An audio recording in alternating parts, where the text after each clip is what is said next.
I think at some point I must have ticked off Kent, and he decided, okay, Kevin, I'm going to put you as the last speaker on the last day to get you back. But I thank you for sticking around. I know it's not necessarily the easiest thing, and Friday, as we're nearing Friday afternoon here in Miami, but thanks for sticking around through the conference. It's been a great conference to date.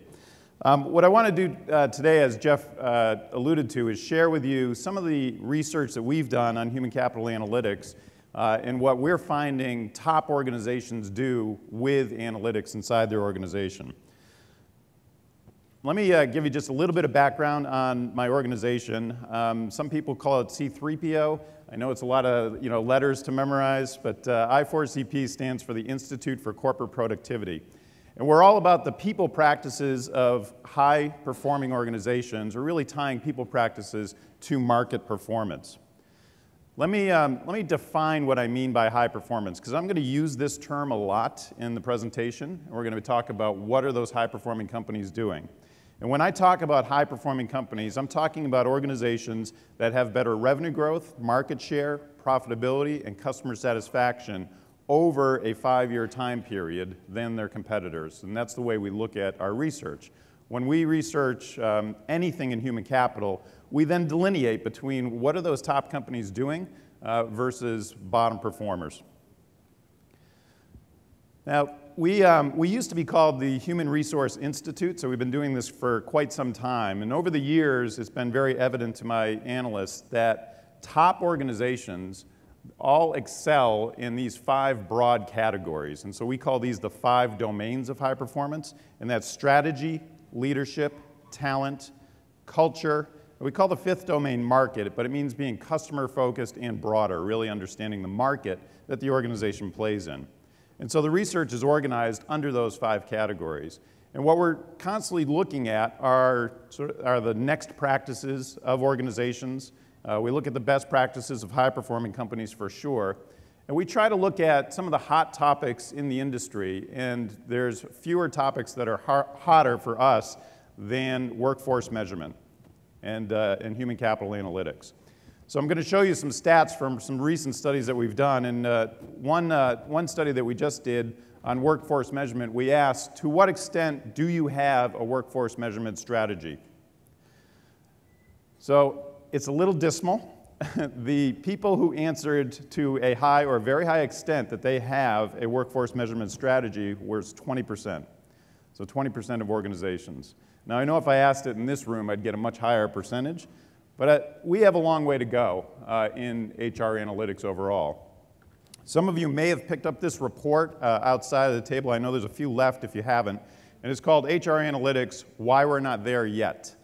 And in that report, we highlight some of the issues that companies are faced with around HR analytics, but we also highlight what are some of the best companies doing in this realm. So I'm going to talk about some of the findings in this report. We worked with about 20 companies, maybe 24 companies, who helped craft some of the questions in this report. They all belong to an evidence-based HR group that we run. And with those companies' help and with the survey, we came up with some of the data that I'm going to show you. There were really 4 key findings overall in the report. And these are a little bit high level. We'll get into more detail in a second. But the first finding that we had from the report is that high-performing organizations use data primarily for strategy. No big surprise, but low performers are really looking at record keeping for the most part when they are doing analytics. Companies are challenged when it comes to translating that data into information, and this is something that we see as a constant issue with companies, is how do I tell this story, right? How do I take all this data and how do I wrap it up into a story that really helps the business and helps drive bottom line impact? So we'll talk about that in a second. We also find that high-performing organizations are using internal data and internal surveys just as much as they're doing it with their customers and surveying externally. And they use this to really help drive the business. And fourth, high-performing organizations are always connecting that data to the bottom line. The majority of low performers will tell you that they really struggle with that. They don't know how to connect it to the business and show business impact. So I was talking with the SVP of HR at Petco a little while ago, Charlie Piscatelli, great guy, and he said something very profound to me. He said, Kevin, if you think about who sits around the executive table with the CEO, you know, whether it's sales, whether it's finance, whether it's marketing, operations, et cetera, they've all done a really good job using data to justify what they do. In fact, if you think of marketing in particular, marketing overall as a function has done a fabulous job over the years of taking data and showing the bottom line impact that they have to the organization. Now, what I didn't quote Charlie on this slide, but what he said to me is, in HR, we're horrible at this. We have just done a horrible job at using data to show the impact that we have on the organization. Now, when we study this and look at, you know, how are companies using data, it's very clear that high performers are using data far more than low performers for strategic planning. In fact, almost at a 2x rate, they'll tell you, yes, we're using data and we're collecting it for strategic planning. If you look at that bottom one, this is where you'll see low performers actually say, to a greater extent, they're collecting data merely for compliance reasons and compliance requirements. But other things like evaluating programs or performance measures are things that high-performing companies will tell you they are relying on data for. Now, Skip Spriggs, he was the CHRO at Boston Scientific and just joined TIAA-CREF a little while ago. We interviewed a number of CHROs for a report we did on the future of HR. And he had a great quote in that report, and that's, the HR function provides a lot of data but not much information. What he's essentially saying is we've got to get much, much better at telling that story because business leaders, they want the information. They don't just want a ton of data. And telling the story is something that we found is one of the most difficult things for organizations, one of the biggest obstacles that they cite as to what they're trying to do with data collection. You know, you can see some of the other ones, not having enough technical and system resources, not enough time, complicated processes, et cetera, but it's really telling that story, which is tough. And when we break that down by high and low performing organizations, I know this is probably a little hard to read, it doesn't matter whether you're a high performer or a low performer. Both kinds of organizations have a tough time telling that story. Now, as you go down this list, you'll see that low performers report having trouble with a lot of other things that high performers don't necessarily think is a problem. Take that last one, for example. It's not a leadership priority. You know, that's something that we find with a lot of low-performing organizations. What they'll tell you why they can't collect data, why they can't use data effectively is because it's not a priority. And then some of the other things, budget cuts or insufficient funding, colleagues are reluctant to act on information. These are all things that low performers will tell us they see as a big obstacle versus some of those high-performing organizations. Now, when we ask how many metrics do you measure, this is one of the first times you're going to see less is not more, less is actually less. So high-performing organizations actually track many more measurements inside their organization versus low-performing companies. How many, let's take a quick poll for those of you doing workforce analytics right now. How many of you are tracking over 20 different measurements in your organization? Let me see a show of hands. Kent, I'm glad to see your hand raised. That's good. Let's do between 10 and 20. How many are doing between 10 and 20 measurements in your organization? Okay. Yeah, and I think, and then the rest are doing less. What we found a sweet spot for high-performing organizations is somewhere in that 20 to 25 range for some of the top companies. And this might be just a resource issue, right? Having the resources to be able to track these on a regular basis and having the systems in place to be able to report on it and do something with those measurements. Now, we also ask, what do you measure?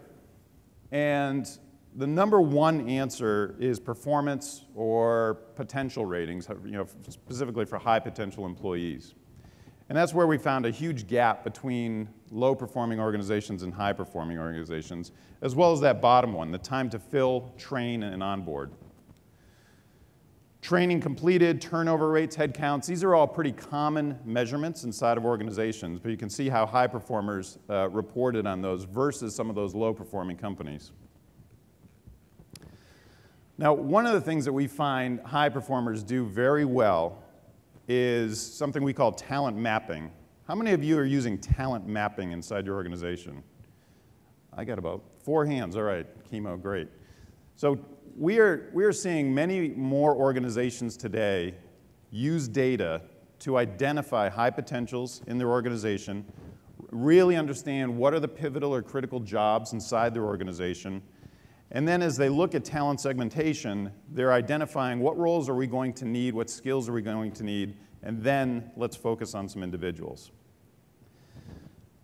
So let me show you what a talent map looks like. And this can take different forms. You can have the X and Y axes look a little bit different on this, on a talent map.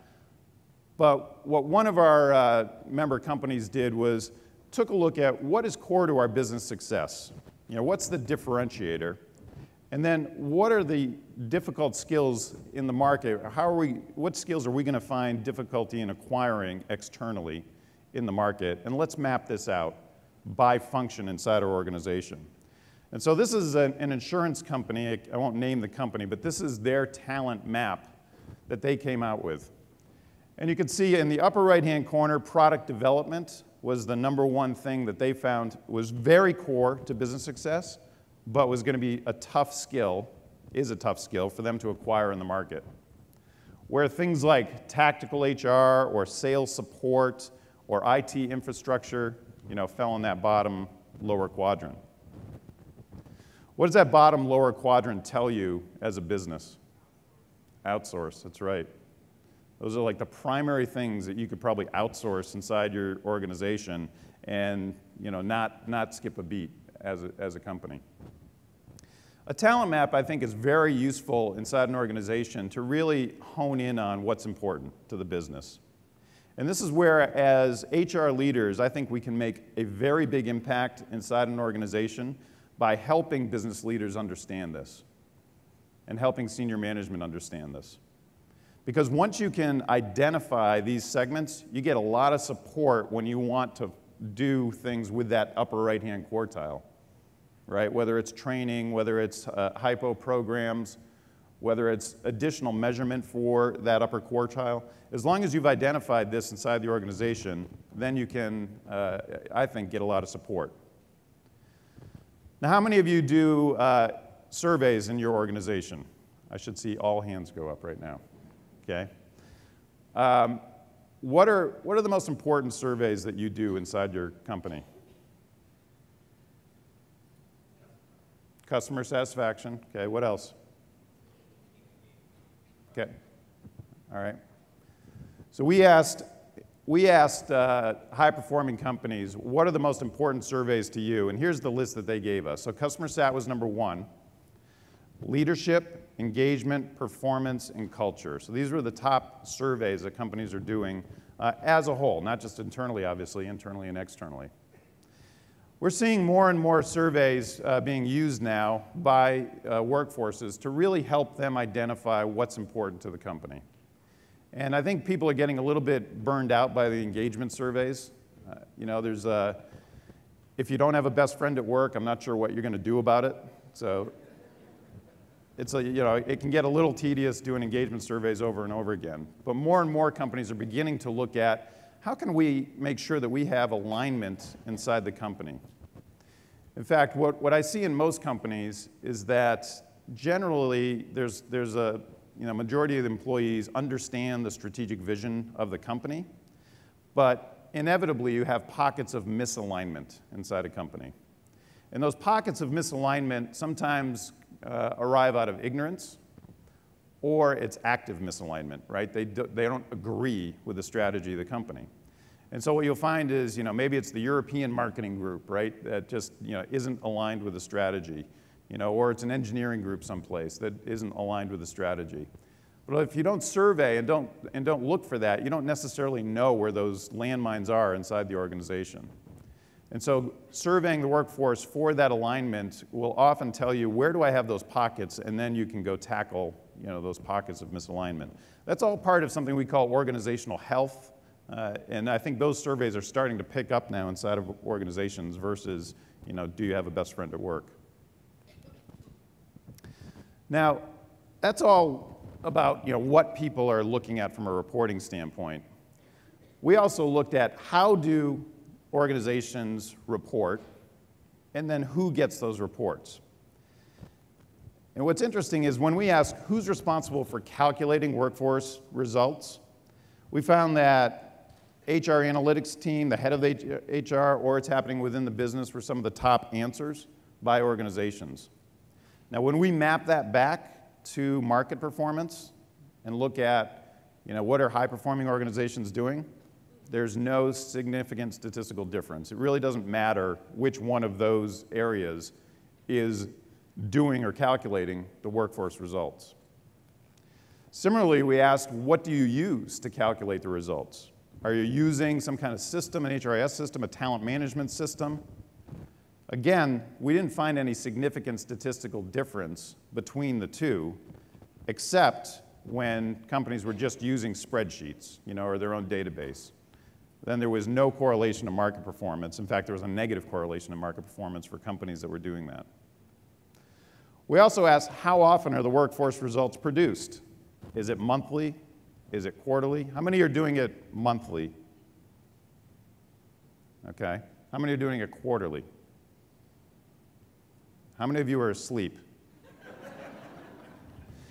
We again found no difference. As long as there's a regular reporting structure, regular reporting schedule, that there was really no difference between whether you're doing it monthly or quarterly. But who receives the reports is pretty critical.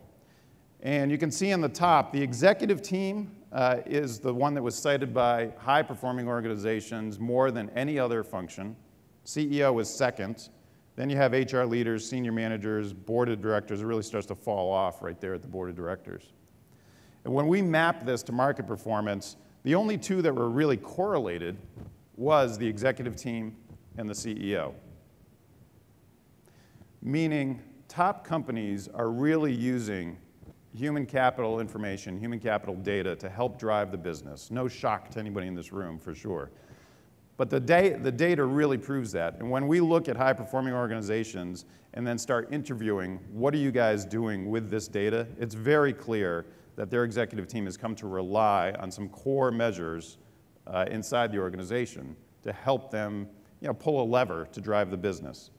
And I think that's what's been frustrating to a lot of executive teams is, how do I do that? Do I have enough information about my people to really pull that lever and put us in a different direction, maybe even change the culture inside the organization? I hear a lot of senior executives say that. It's like, how do I change the culture in my company? Without the data, it's really hard to know what direction to go in. Now, one of the guys that we do a lot of work with is Paul Humphreys. He's the head of HR at Flextronics. And Paul is one of these guys, and Flextronics is one of these companies that uses data very heavily to influence senior management. They're so bought into to using data that they were one of the original investors in Workday, and so they made a killing on the Workday IPO. But it was a very smart move on their part. They said, here's a new technology that was just starting out when Dave Duffield and partners were beginning to form Workday. They made an early investment and took a board seat in the company, but really helped influence some of the things that went into Workday, and then really began using a lot of the data they were collecting through that system to help drive performance in the company. Now, one of the things that Paul tries to do with his team, with the HR team, is take away the administrivia that these HR people in his team have to deal with on a regular basis. He's a big believer in the fact that there's strategic HR things and there's tactical. And the more I can outsource that tactical or just get rid of the tactical, the more my folks are going to focus on the strategic. So we do a lot of work with Ed Lawler and John Boudreau. In fact, John is on our board of directors. And every year we do a couple research projects together. And one project that we did last year with their group, which is the Center for Effective Organizations out of USC, is an ongoing study that John has been doing, and Ed has been doing along with John, around how does HR view itself? And so we asked some simple questions. Now versus 5 to 7 years ago, as an HR professional, are you maintaining records more or less? Are you acting as an HR service provider more or less? And are you acting as a strategic business partner more or less? And you can see that those HR professionals all feel that they're much more strategic today than they were 5 to 7 years ago. Guess what they said 5 to 7 years ago when we asked the same question? Much more strategic than they were before. Now, so we did a different thing this time, and we decided, let's go ask some non-HR professionals what their view is of HR. And here's what the business professionals said. You know, they feel like maintaining records is probably down a little bit, but it's pretty much the same, you know, their view of HR. At 5 to 7 years ago, they probably weren't any more strategic than they are today. But, you know, it's plus 4%. But look at the percentage. It's 15% here. And if you compare the two, HR feels like, you know, from 30% of HR professionals feel like they are a member of the management team. They're involved with strategic HR planning, org change, strategic change, and they're acting as a strategic business partner. But the non-HR professionals don't really see it that way. Now, is that a big surprise to anybody in this room? One of the things I think we can do is really use analytics, and I'm going to show you some core analytics and some reports that high-performing organizations are using in a second to help change that, you know, that nagging perception problem. What high-performing organizations feel like they're doing, though, is being more so than just the HR business partner, they're a performance advisor inside the organization. And so this report where we interviewed all these CHROs, that was sort of the one thing that kept coming out from top companies and top CHROs in high-performing organizations, that they were acting as a performance advisor. You know, we talked about performance consultant and talked about that a couple days ago, a similar concept. But going into the business and really helping the business understand how they can be more competitive, more profitable, and really impacting the bottom line. But here's part of the issue. So when we ask, can you tie HR to business results in your organization? 57% of low-performing companies will tell you, no, we can't. Only a quarter of high-performing companies said no. In fact, the majority of high-performing companies said, yeah, we're doing that all the time. This is our proof point as HR professionals that HR matters. Top companies are doing this. They are tying human capital results to business results. And measurement really does matter. So if you take a look at some of these questions and look at the big difference between how high performers said to a very high extent that they do this versus low performers, there's a huge gap. That senior levels of management are regularly reviewing the HR metrics, that we employ human capital analytics to answer specific business-related questions, that HR metrics are used for strategic business planning purposes, and then they're integrating those with the business metrics and getting alignment between the functions and the strategies of the enterprise. Very small percentages on the low-performing company side say they do these things. One of the highest correlations we've had in our study, 0.37 is kind of off-the-chart correlation with market performance, is that we track key performance indicators as well as results for all of our HR processes. We had 50%, half of high market performers say that they do that, versus 14% for low market performers. Now, let me ask a question about predictive analytics here, and Dave Kuhl kind of stole this from me, I think, on 2 days ago in his talk. How many of you are using predictive analytics today? Let me see a show of hands. Okay, a few. How many use predictive analytics for anything other than turnover? Okay, we got a couple. We asked that of a group of analytics professionals a little while ago, and the entire room Hands went down when it was using it for anything other than turnover. Predictive analytics has been a bit of a holy grail, right? It's something that's a bit elusive. And one of the favorite questions that I like when we go out and do surveys is, what are you doing today and what should you be doing? And if you look across the board here on these questions about predictive analytics, how many employees will leave the organization? How many will we need? What's the value of the program's reactions to the bottom line, et cetera? Huge difference between, yeah, we're doing that versus we should be doing that. And this is where I think as a profession, predictive analytics are really going to change the game if we can ever get there. I think very few companies are doing a fabulous job of predictive analytics. I think there's a few stars out there. We highlight Sprint. Nextel is one of them in a case study that we've done around predictive analytics. But it's tough. There's a lot of obstacles around predictive analytics. What companies will tell us is that we don't have the technical and system resources to do it. We don't collect the data, the needed data for it. We don't have enough time. We don't have a proven equation or algorithm around it. And it's really not a priority in leadership inside of organizations. These are the things that are holding people back from trying to do predictive analytics. Do you agree with this? What else would you say is holding you back from doing predictive analytics?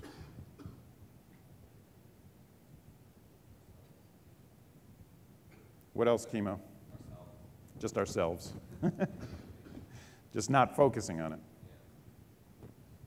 Well, in our organization, there's a lot of questions about, well, is it truly causal or is it correlation?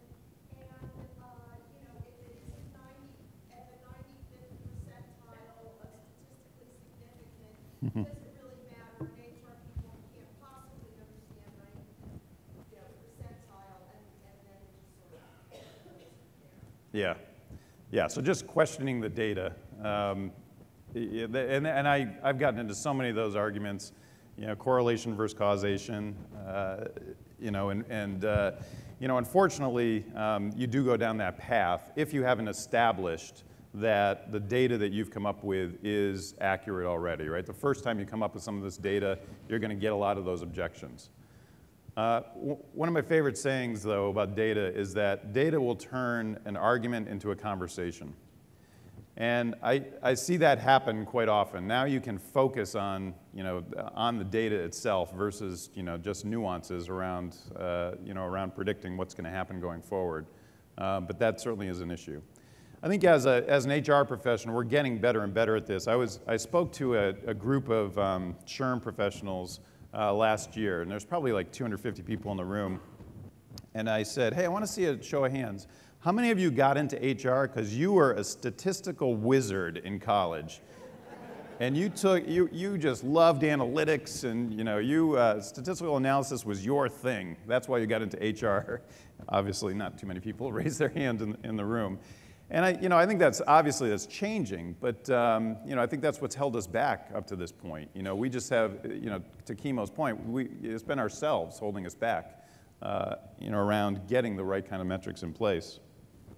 So let me talk about some critical quality metrics that we've come up with, and as we've researched this and looked at high-performing companies, these are things that are being used at most high-performing companies today. And I have scorecards that are free for you, and I'll have a link at the end of this. And you can download any of these scorecards if you're interested. They're all Excel-based, but they almost don't look like they're Excel-based, to help anybody who wants to use some of these quality metrics. So let me just first walk through these, and then we'll go into each one. So the first one's quality of hire. And is your organization acquiring better talent? The second one is time to full productivity, and I love this one. We have a whole report on this. How long does it take to become fully productive? And I know the first thing in your mind is, what the heck does fully productive mean? But we'll talk about that. The third is quality of movement. So when talent moves in your organization, what happens? Is that a good thing? What's happening when the talent moves inside your organization?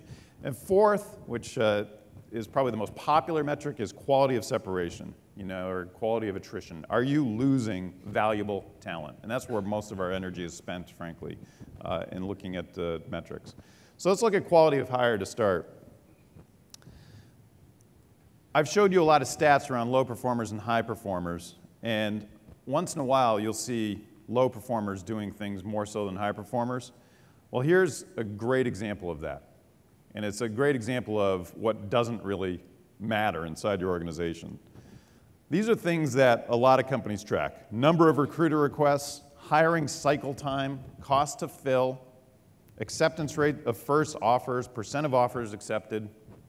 Almost across the board, low performers will tell us, yeah, we track those things more so than high performers tell us. Think about hiring cycle time. How many of you track hiring cycle time? Okay, is there a dumber metric in HR than hiring cycle time? Now, I know why we do it.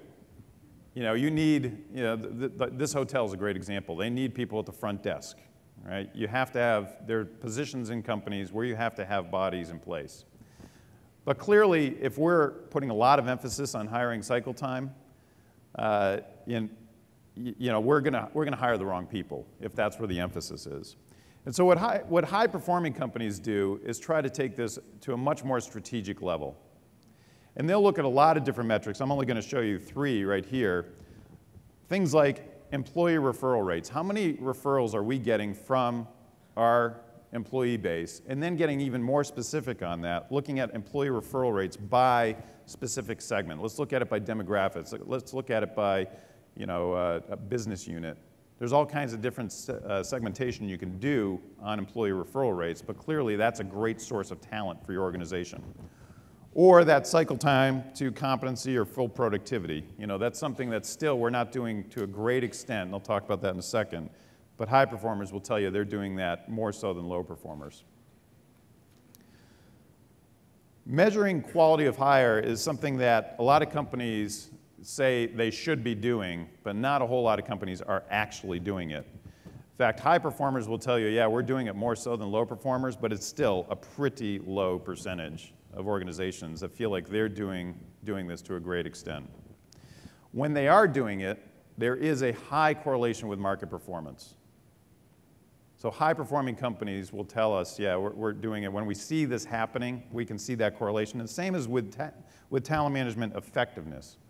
As we look at who's really effective at talent management overall, this is a measure that they're using. So if we all agree that we should be doing this, why isn't it happening? Why aren't we measuring quality of hire? And I think there's a few reasons. Quality is a bit subjective. How are we going to define that? What's the measuring stick or the benchmark around this? And who's going to do it? Are all things that kind of hold us back? As well as accountability. If the metric is bad, who's at fault? Is it staffing? Is it management? And I think that's always an issue too when you're looking at this. Quality is kind of dependent on the role, and it is the eye of the beholder, but there's a number of things that, if improved, could signal that you are having a quality hire, such as longer tenure, whether somebody's promotable or not, and how long it took them to be promotable, increased productivity, manager satisfaction. These are all things that you can use to measure quality of hire. Any questions on that? Sure. We'll get you the non-working microphone. If quality if one variable is longer tenure, how does that reconcile to organizations that just refuse to terminate their poor hires? And so the really great people leave after the first year or so, and the others are there for the next 30. That is a good question. First, let me throw that back out to the audience, because that's an issue in a lot of companies. How do companies deal with that question? Where you're driving your top talent out in the first year because they think it's an insane asylum where the poor performers are staying long term. That's a leadership issue. Mm-hmm. It's a leadership issue, says Frank Anderson. Yeah, it's so you can get into talent management, but there is a point where leaders have responsibility for developing and retaining the talent that the HR talent management cycle delivers. So if you have got a problem where your best people are consistently leaving, somebody at the C-level shouldn't be there. Mm-hmm. Just one point of view. Were you going to answer your own question? No, I'm very interested in what Frank Anderson has to say, because we have a serious attrition problem in an organization and in a part of the country where we should not have that, and we're just only beginning to focus on that now, and I would agree that, you know, it may be too little too late with respect to the right people keeping their eye on the data and driving performance improvements around that. There is a book that you ought to look at, and a lot of people may have read it, and I can't think of the author's name. I was with her about 3 months ago at a program.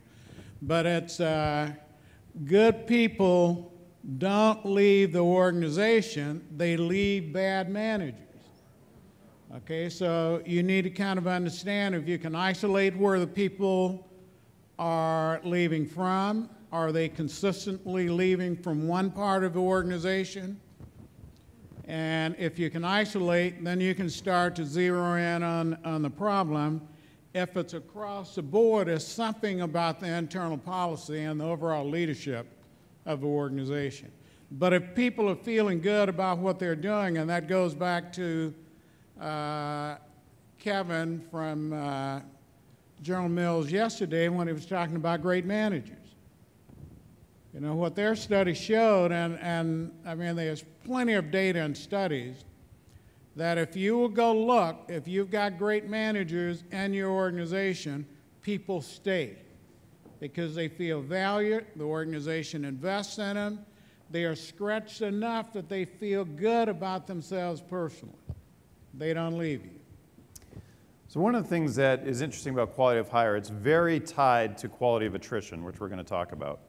But when you have the data on the people that are leaving the organization, if you can take a look at how many high potential employees are we losing, how many people in pivotal or critical jobs are we losing, then it starts to make your argument, especially if you can then, you know, winnow that down to, is it all coming from, you know, some certain managers? Is it all coming from certain departments? You can start to begin to look at commonalities that will tell you where you have issues inside the organization. And that's what good leaders need. Good leaders need that information if they're going to make change inside the company. Too often, we don't have that data, right? All we see is first-year attrition overall, right? And it doesn't matter a whole lot to us. You know, okay, did it go up? Did it go down? Let's try to get that down. But we're not looking at the segments, and that's what quality measures are all about. Quality data gives you insight and help form smart decisions. Hallelujah. That's right.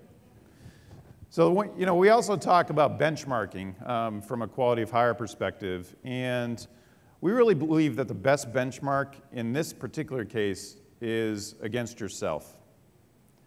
You know, it's trying to take a look at different business units, or just looking at over time inside the organization or by hiring manager, you know, looking at benchmarks internally. It's very hard to measure quality of hire against other organizations, is what we found in talking to companies as they've tried to do it. It's really one of those benchmarks that, you know, if you try to do it internally, you probably get more results.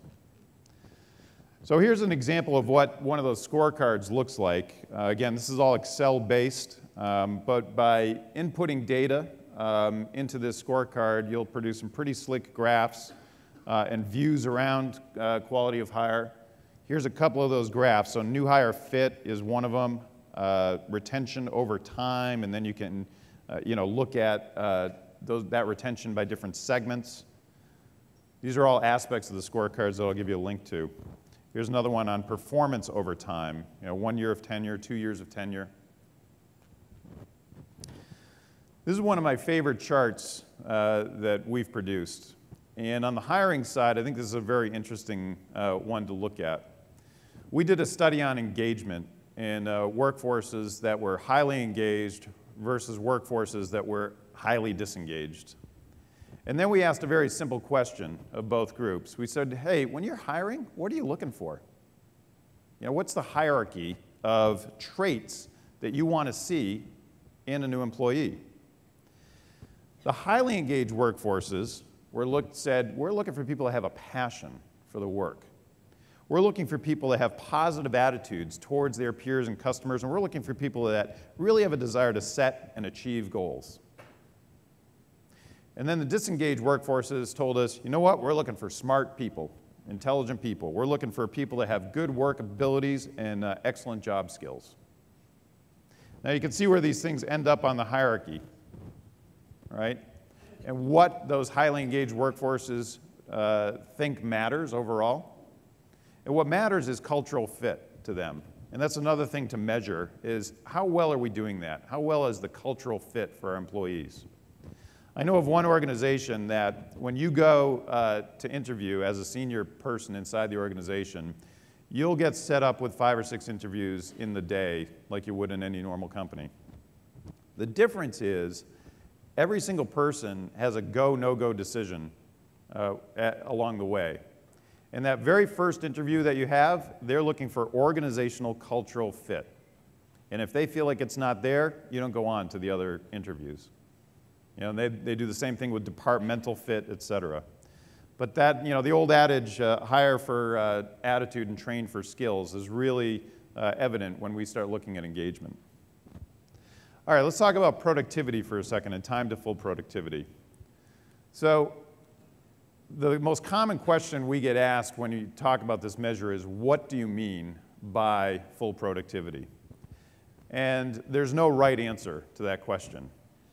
The right answer is what you as an organization feel is the right answer, and then you got to stick to it. So some companies feel like the definition of full productivity and measurement of time to full productivity is all about having the required credentials and having the equipment so that you can perform your job duties. That's adequacy, basically. Others will say, well, it's really the time it takes for an employee to master the skills to perform the jobs at full capacity. So that's really being capable, right? And being able to do the job at a solid capability. And then others will say, well, what we really mean by that is how long does it take somebody to be an expert, a master in their craft? Somebody who is got 2 or 3 years experience or more, how long is it going to take them to get up to it? It doesn't matter what the definition is inside your company as long as you stick to it. Now we also have some scorecards on productivity and the time to full productivity. And by putting in data around whatever you decide is the right measurement, you can then begin to calculate for different positions what it takes to be fully productive. Now that data can come from performance reviews. Some of it will be subjective, some of it can be objective against goals, but all of it should help tell you what positions are most critical or how long it will take somebody to be fully productive. Now we also, as part of this study, looked at is there a point in time when somebody in the same role becomes unproductive or less productive? And it really was at about the 10 or 11 year mark. If somebody is in a job for 10 or 11 years, which seems to rarely happen anymore today, that's when they begin to lose productivity. Now a third one that we think is a really critical metric is quality of movement. I'm sure this never happens in your organization, but there are companies where managers who have good talent will hoard that talent. I know it sounds odd, but there are managers that will do that. They will make sure that nobody gets hold of their great talent. And the top companies don't let that happen. They view that as sort of an ethical violation inside the company. Yet, even though this is such a great metric, very few companies are measuring it. They don't know how to measure movement inside their organization. So let me talk a little bit about what I mean by the movement. What are we measuring? This is really trying to answer who is getting the career opportunities and then what's happening to them after they take on a new role.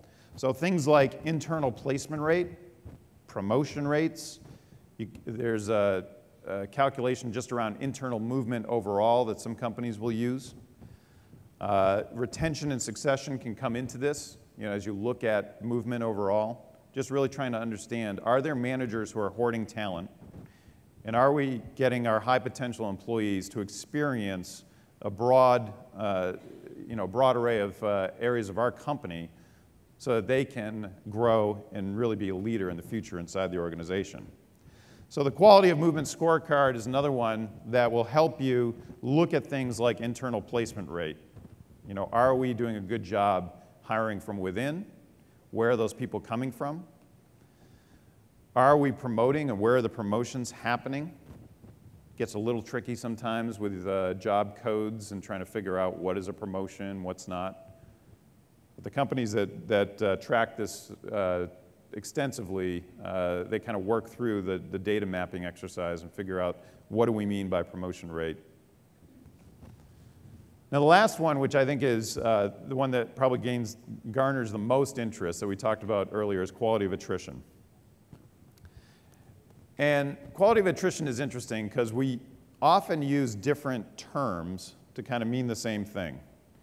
So I'm going to use attrition mostly, but termination, turnover, separation, quits, these all kind of mean the same thing overall in the company. What you're trying to get at, though, is what is the regrettable attrition? What attrition did we have that we wish we didn't have? This is so popular in HR because it's our attempt to tell a story, of what is happening inside the organization. It's kind of our profit metric, if you will, in HR. But we typically don't go very far beyond some of the basic measures. So when we ask companies, hey, do you track voluntary termination? Do you track involuntary termination? Do you track your total attrition? And then we separate between high and low performers. There's no difference. Everybody tracks this stuff. This has no bearing on whether you're doing a great job as an organization or not. This is just table stakes. But when you start to ask, are you really tracking the termination rate of first-year employees, and then looking at those rates by demographic? It could be by grade, costs, other demographics. Are you looking at your hypo termination? Are you looking at termination rates within pivotal or critical jobs? That's where high-performing companies, much more so than low performers, will tell you, yeah, we're doing that. We're getting very deep into what's happening inside the organization. So the quality of attrition scorecard, again, does that calculation for organizations. By entering in some of that data, you can begin to look at patterns within the organization. Sometimes those patterns aren't just by managers or department. Sometimes it's by month. It's like, we're losing a lot of our salespeople right after they get their bonus. We're losing a lot of our high potentials, all kind of at the same time, or we're losing them in a particular region.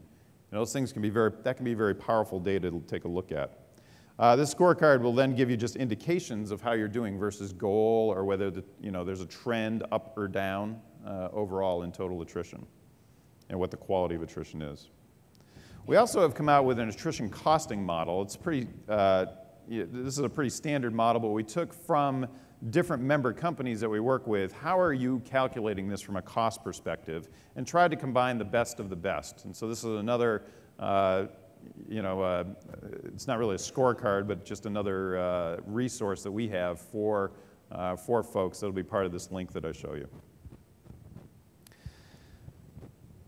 I love this quote from Tim Massa. He's the head of HR at Kroger, where he says, there's not a business leader who doesn't look to the CFO for help with profit forecasting, earnings count, because they have such credibility. And what we need to do in HR is build that same equity so the business leader looks to us for help getting the organization to adopt the business strategy. And if you go back to what Charlie said at Petco, it was a very similar comment. I really think the strategic use of data from an HR perspective helps do what Tim says we need to do as a profession, and get the profession to be viewed as something that's much more than, you know, just a member of the comp committee, you know, for the quarterly board meeting, and you know, the person that we turn to for say on pay and for executive compensation, which I think a lot of board members kind of look at HR for. That's really their role. They need to start looking at HR leaders for a much more strategic vision, and as somebody who can really help execute on that strategic vision. And I think when you use analytics effectively, you begin to gain that credibility, as the CFO has done. Here's the link to that analytics package at the bottom, or you can just email me and I'll send you the link where you can download some of those scorecards if any of those looked interesting to you. So let me just pause and see if you have any questions, and then otherwise, Kent, I will turn the podium back over to you. Yes, we have a question in the middle here.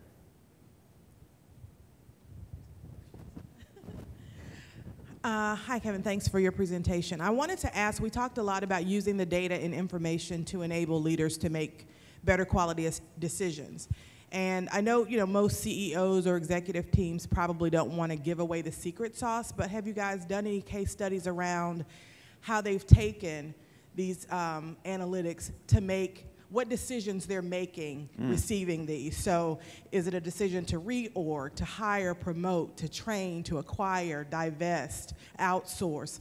What kinds of decisions are they using, you know, when they get this information? Yeah, I mean, the answer is yes to everything you just said, because I think in a lot of case studies that we've done, you know, elements of all those things come into play, where executives have used that data to make some strategic decisions about the organization. So I mentioned that Sprint case study. I think that's one to take a look at. I'd be happy to send that to you, where they made a number of different decisions based on the data that they're collecting. I think any good organization, any high-performing organization, takes a look at that people data and particularly focuses in on some of those quality metrics that I just talked about. So quality of attrition is one where, you know, a number of organizations will decide that based on this data, you know, we have to do something a little bit differently. I know of one high-tech company who recently made the decision, we're going to shift our India resources to a different location. Because based on the attrition data that we've got and the hiring data, it's very, very hard for us to keep employees there. They seem to, you know, if they get $5 more a year, they're going to move very quickly. And they're not very, they're less and less strategic to us. And the reasons we went into India to begin with are probably not valid anymore. And so they're shifting, you know, where they have some offshore development, for example, to different locations. I think you know, having the right data will tell you that and give you those answers. Hey, Kevin, this is great stuff. Question for you around the types of analytics, right? I think as an industry, we seem to talk a lot about statistical analysis. I think what I've seen or we've seen is a lot of organizations that have really strong HR functions are people that were former P&L managers. Who can do financial analysis. Right. We don't seem to talk about things like employee profit contribution and those sorts of things, or NPV type calculations, which are common ways of looking at investments for P&L managers. Any industry observations that you've seen around that? Yeah, you know, it's interesting. There seems to be a little bit of a trend in organizations where the CEO is putting a business person in charge of HR. Who has very little HR background or experience for that very reason, Kent. And you know, we saw this with Microsoft, you know, several years ago. Microsoft's head of HR was not in HR before she took over that role. She was, you know, she was a business leader inside the organization, and she'll tell you today, you know, I'm not really an HR professional. And I've seen a few more companies do this. I don't know if that's a good trend or a bad trend. You know, I'd like to see HR experienced people who have, you know, the P&L acumen to be able to step into those roles. But I am seeing a bit more of that inside organizations. The other thing I'm seeing is just continued investment in a workforce analytics team. We have a different study on the spend there, and more companies are telling us they are investing in their workforce analytics team, trying to move beyond, yes, we have a workforce analytics person, which a lot of companies have, versus Google, where we have 25 people that are part of that team. So I think that's going to be a function that we'll see grow over time. Kevin, I think I read an article you had written last year about, instead of focusing so much on why people are leaving, start focusing on why they're staying. So instead of looking at attrition or start looking at retention. Right. Is that something you're still advocating? Yeah, I think that's a healthy thing to look at. Bev Kay, love her to death, she has a great little story about that, where she will coach managers and say to these managers, hey, when do you utter this phrase? What's it going to take to keep you? Right? And that phrase is uttered when the employee has a foot out the door, has handed in their resignation.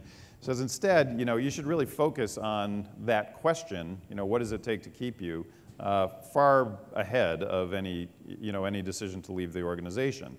And so surveying employees around engagement and around things that they think are important to them to be more engaged can be productive. I kind of dissed the engagement surveys earlier.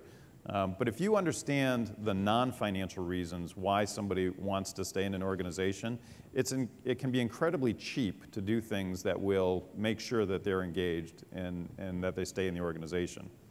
The other thing I think you can do is really focus on that movement question. That is, the more healthy movement an organization has of their top people, we find that's a hallmark of really top organizations.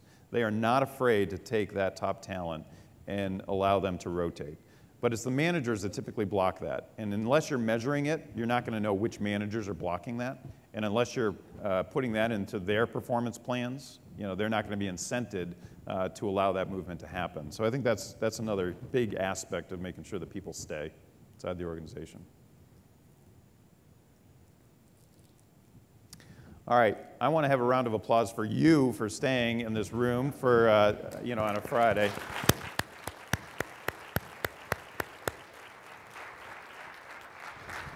And thank you, Kent. Kevin, thank you very much.